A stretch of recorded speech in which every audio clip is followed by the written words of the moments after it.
Hello friends, my name is Emile and welcome back to some more Gran Turismo 2. Today we're continuing on with our Let's Play. This is episode 68 and in today's episode we are going to be carrying on the one-make races here in the North City. So in the last episode we did the one-make races for Aston Martin.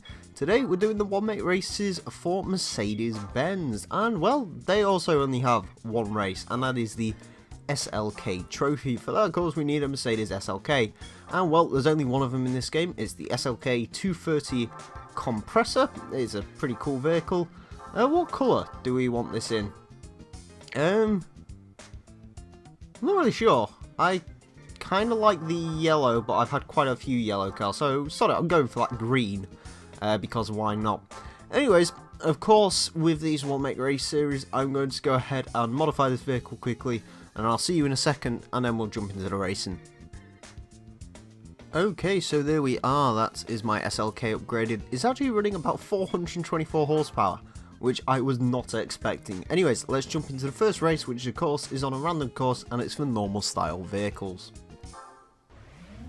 Our first race with the SLK has headed to a trial mountain, and well, as always, we've got 2 laps in this particular race. So anyways, the SLK 230 compressor.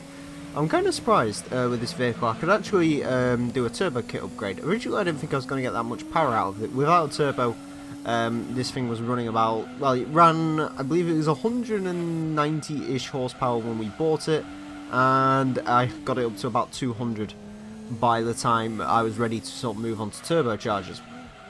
However, the turbo added an extra 200 horsepower. I wasn't really expecting this vehicle to have a turbo, considering in German compressor actually means supercharger, or at least I think it does. I'm fairly certain it does.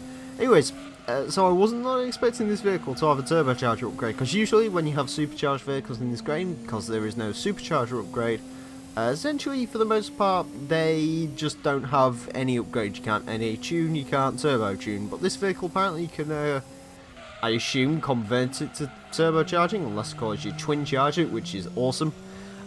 Twin charging, for those of you who don't know, is when you turbocharge a car and supercharge a car at the same time. We've actually driven a twin charged car in this series before. In fact, my first car in this series, my legendary Nissan Micra Super Turbo, was indeed a twin charged vehicle. Yeah. A Nissan Micra with a supercharger and a turbocharger. It's strange, but it did indeed happen. Of course, that was when Nissan was a bit more mad. Apparently there was a car beeping outside. You might have been able to hear it. It's not my car, so yeah. Anyways, we of course have a 5-speed gearbox, because of course we do.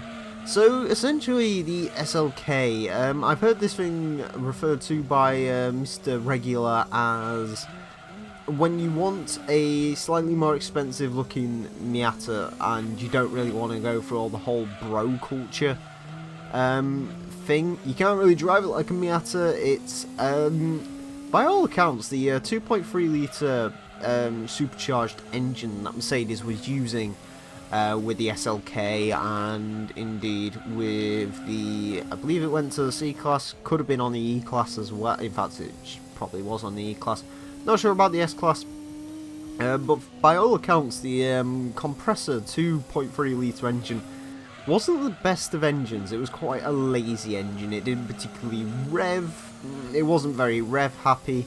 It was a smooth engine, sure, as you'd expect a Mercedes engine to be, and apparently relatively reliable, but not the most exciting engine, which is a bit of a shame, of course, because any vehicle that's supercharged I think is absolutely awesome.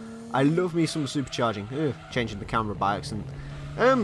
Yeah, I would change camera views, but you know, most people only complain when you don't use third person, and I use third person all the time on this game because it's really the only way I can drive this bloody game. So, yeah. On the later Gran Turismo games, please do not, if I end up let's playing like Gran Turismo 4 and stuff, don't ask for third person, because I can't do it. Honestly, the third person camera on Gran Turismo 4 onwards actually does make me a little bit sick looking at it, because yeah, it's not a good camera at all. Anyways, we get 5,000 credits. I'll see you in a second where we're going to racing modify the SLK. Okay, let's go ahead and racing modify Mercedes. Now, from what I've seen, there are many interesting colours you can get this vehicle in. Here is the racing mod. As you can see, it's interesting, especially that blue and green one. It's a bit weird. I'm going to go for like yellow and blue just because it's a little bit kooky. I'm really tempted to swap the wheels out on it though. So, sod it actually. I'll just show this off quickly. I don't think I've actually shown this in any video. And the reason for that is because, to be honest with you, no one really uses it. Anyways, there is a wheel shop on this game where you can buy wheels, you know, as you can at wheel shops. So yeah, as you can see, there you go. You can buy wheels. We'll go for these ones just because I can't bother to look through all of them. So yeah, there's actually a decent amount of wheels in this game. To be fair to them, there's a decent selection. And you can't like paint them or anything, but they're certainly not half bad. Anyways, let's head into the next race, which is of course for racing style vehicles, hence why we race modified it. Let's go. Our next race is headed to Autumn Ring, as much as I kind of tried to avoid it. So yeah, anyways, as you can see, there are many different coloured SLKs in this race. There's that blue and green one. Very, very weird colour combination, that one. But then again, I mean, the yellow and blue is also pretty out there. I think the yellow and blue actually looks a little bit more ridiculous than the blue and green, so that's why I decided to go for the yellow and blue. To be honest with you, I actually kind of like it as well, because it is kind of kooky, but I like the colour yellow, I like the colour blue, so yeah, a good colour combination. Anyways, Autumn Ring was not really a track I sort of wanted for this vehicle. I kind of wanted sort of a more interesting shorter track maybe, but if I have to take it, then I have to take it. The other reason I kind of wanted to avoid it is because it wasn't that long ago that we actually did Autumn Ring. I did it in the Demio, which was only, it was actually yesterday I believe, as I record this video, so oops. Yeah, I kind of got bored of trying to get another track to show up there, and I didn't really want to do Grand Valley Speedway, so yeah, we're at Autumn Ring. I like the random course aspect. It is a little bit irritating at times though, especially when the game sort of keeps picking a certain course out for you, or it keeps, you know, giving you the same course over and over again. Then again, I mean, if these races were actually like structured, like, you know, it actually gave you a whole course thing and everything, like a specific track to race on, then you'd probably find it'd be equally repetitive. In fact, as you'll probably see when we move on to the Nationals, which we will be doing, to be fair, we're actually quite far off doing the Nationals, I'm afraid. We've still got quite a few one-make races to go through, and then after all these are done, we've got the endurance races to do. So yeah, I'm going to be doing endurance races after this. Uploads, in case you're wondering, will be going back to one a day when the endurance racing begins. They only ramped up to 2 videos a day just because if I was to do these one-make videos, 1 video a day, sure, it would sort of give me an incredibly relaxed upload schedule.